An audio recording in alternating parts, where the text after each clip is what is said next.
প্রিয় দেশবাসী, প্রিয় ভাই বোনেরা, আসসালামু আলাইকুম রহমতুল্লাহ বারাকাতুহু। আজকে আমরা কথা বলবো আজকে বাংলাদেশের যে এই পরিস্থিতি, এই পরিস্থিতি নিয়ে আমরা কথা বলবো সবাই। কারণ আমাদের দেশ এখন ভারতের রয়্যাল এজেন্টের কাছাকাছি চলে গেছে। তারা বাংলাদেশে যেই বিশৃঙ্খলা করাইতে চেষ্টা করতেছে, আগুন লাগানি হইতে বিভিন্ন কাজের মধ্যে।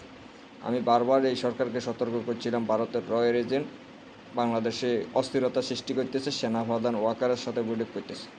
এরা বাংলাদেশের মানুষ শুনতেছে। আমি আবারও বাংলাদেশের জনগণকে বলবো, সবাইকে বলবো, সবাই ঐক্যবদ্ধ থাকি, ঢাকায় অবস্থান করার আহ্বান জানাচ্ছি। আমাদেরকে, সেনাপ্রধানকে এবং ওয়াকারকে, এবং কি সরকারি যাকে আওয়ামী লীগের আমাদের যত সরকারি চাকরি করছে সবাইকে বহিষ্কার করতে হবে। আমি অন্তর্বর্তী সরকারকে আবারও বলছি, প্রতিটা সরকারি চাকরি যতটা জায়গায় আছে আওয়ামী লীগের এই নেতাকর্মীদেরকে যে চাকরি দিছে সবগুলা সাথে এই সরকারি চাকরি তাদেরকে বহিষ্কার করতে হবে। ছাত্র জনতার নাগরিকদেরকে যেন ওইখানে চাকরি দেওয়া হয়।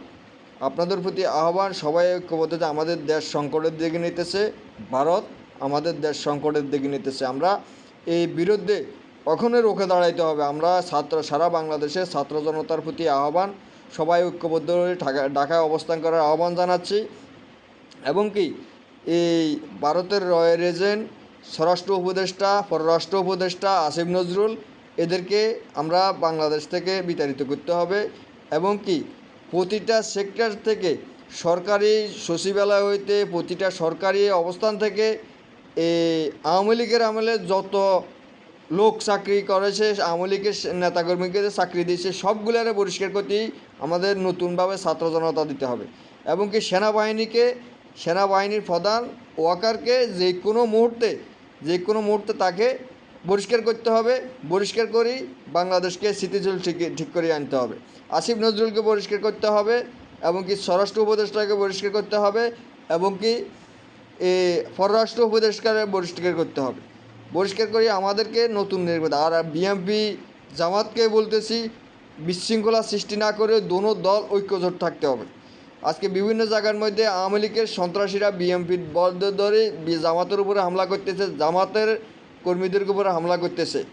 আমি বিএনপির যারা এইসবগুলো আছে তাদেরকে, সরকারকে বলতেছি বারবার তাদেরকে আক্রমণ করতে এবং কি তাদেরকে গ্রেপ্তার করার আহ্বান জানাচ্ছি। কারণ যারা এই বিএনপি জামাতের ভিতরে একটা যুদ্ধ লাগে, তারা দীর্ঘমেয়াদী একটা যুদ্ধ সৃষ্টি করে তারা আওয়ামী লীগকে ক্ষমতা করবে।